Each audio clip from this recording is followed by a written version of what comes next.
Hello everyone, Pat Suttle with HVT coming to you with yet another product review. Today we'll be reviewing and running Lionel's rendition of Norfolk Southern 1069, the VGN Heritage unit. To give a little bit of history on the SD70ACE, this engine is produced by EMD from around 2006-2007 to present day. This locomotive has been popular among all the railroads, including Norfolk Southern. CSX bought the first generation in the mid-2000s. Kansas City Southern also bought the first gen, as well as Burlington Northern Santa Fe and Union Pacific, just to name a few of the railroads. The predecessor of the SD70ACE was the SD70M-2, which was DC traction. The SD70ACE is SD70 Special Duty 70 Series alternate current enhanced. That's what SD70ACE stands for. And the SD70ACE is also popular among all rail fans, including myself and multiple other people.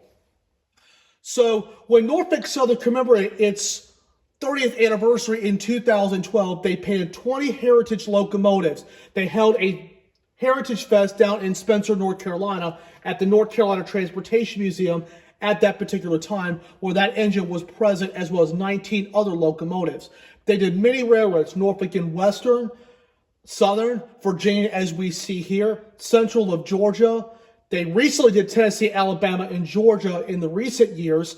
They also did New York Central, Penn Central, Conrail, original Norfolk Southern, Delaware, Lackawanna, and Western, the Erie Railroad, and even the Wabash Cannonball, the Illinois Terminal, and also the Central Railroad of New Jersey, or C&J. Delaware, Lackawanna, and Western is actually one of my favorites other than the Virginian. And I have to say the paint scheme is on point.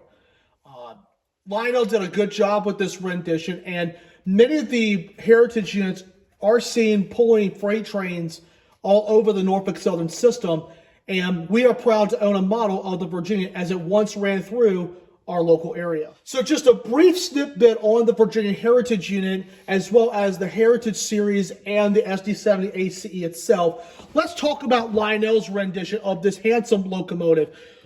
First off, it is rugged and it is heavy. As you can see, standard O-gauge construction. It's got a plastic body with a stamped steel frame. Paint job is awesome. Lionel nails it again. No bleeding of colors or anything like that. We're going to start from the front and we're going to work our way up. As you can see right here on the front, we have holes in the safety step for drainage. The handrails are nicely done. A nice chain that's been put on. These are actually the metal handrails. Ditch lights on the front, which alternate when the locomotive is moving. Coming up the locomotive, we have the sand fills on top, which look really nice. Separately applied windshield wipers on the windshield, just like the real deal.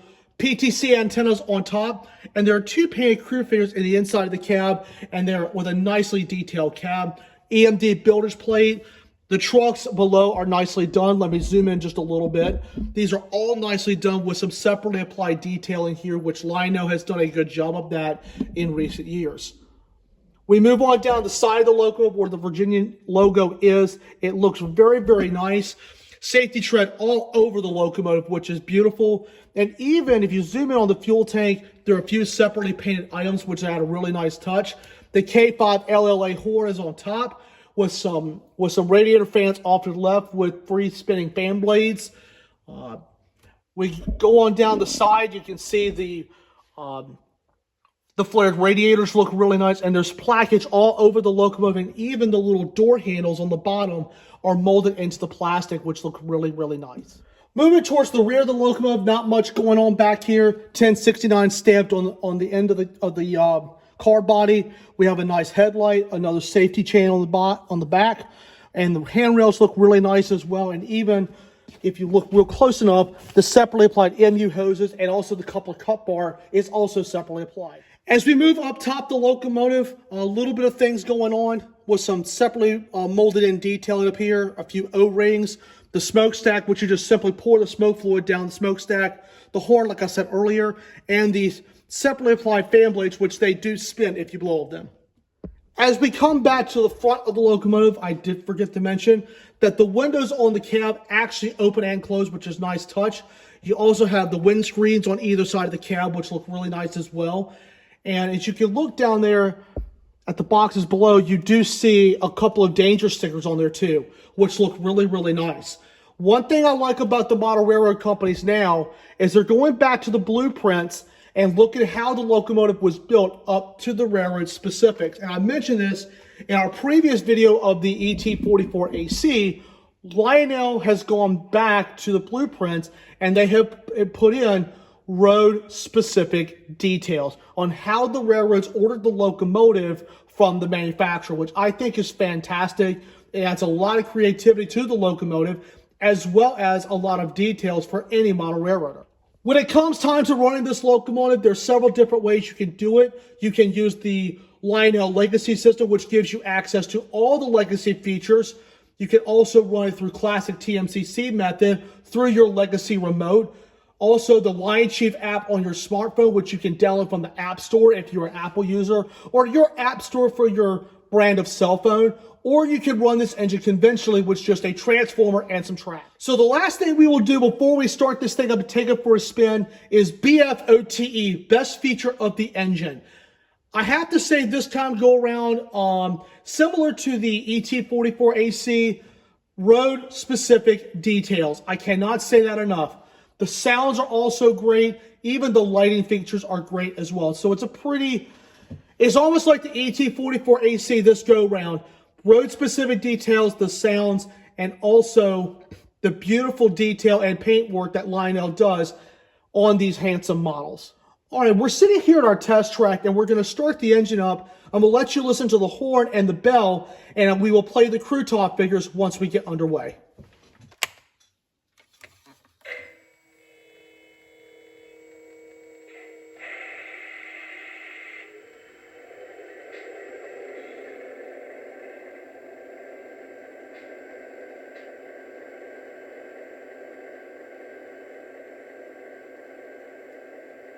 The startup sequence on these engines are a whole lot better, and Lionel has gone exactly to the model, which is fantastic. All right, let's give a listen to the horn.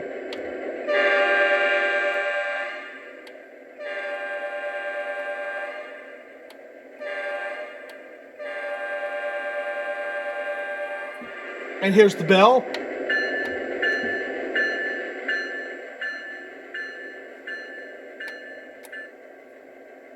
All right, I will see you guys over at the Magic Mountain, and we will take it for a spin.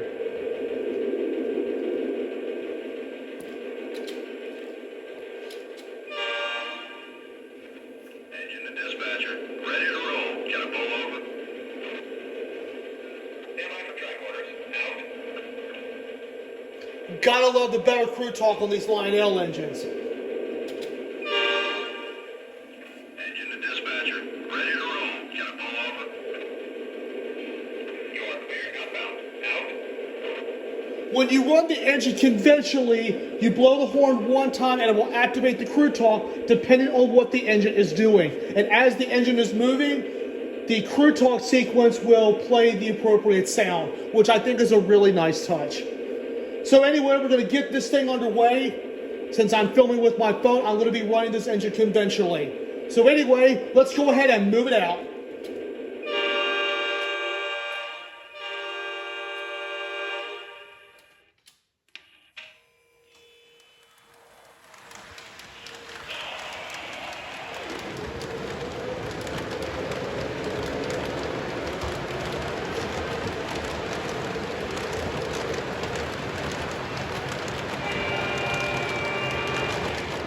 This horn really sounds great.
Well, ladies and gentlemen, that pretty much wraps up for this review of NS1069. 3606 made a guest appearance, and look at those babies smoke.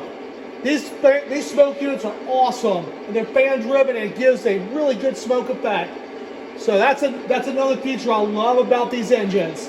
But that wraps it up for this review. I hope all of you enjoyed. Please see these trains in action. Please come by and see us in Cortland. We'd love to have guests. We'd love to have returning guests as well. So please remember, smash the like button, drop a comment down below, hit that subscribe button as new videos will be coming soon. Until next time, this is Pat Sutton with HVT, signing out.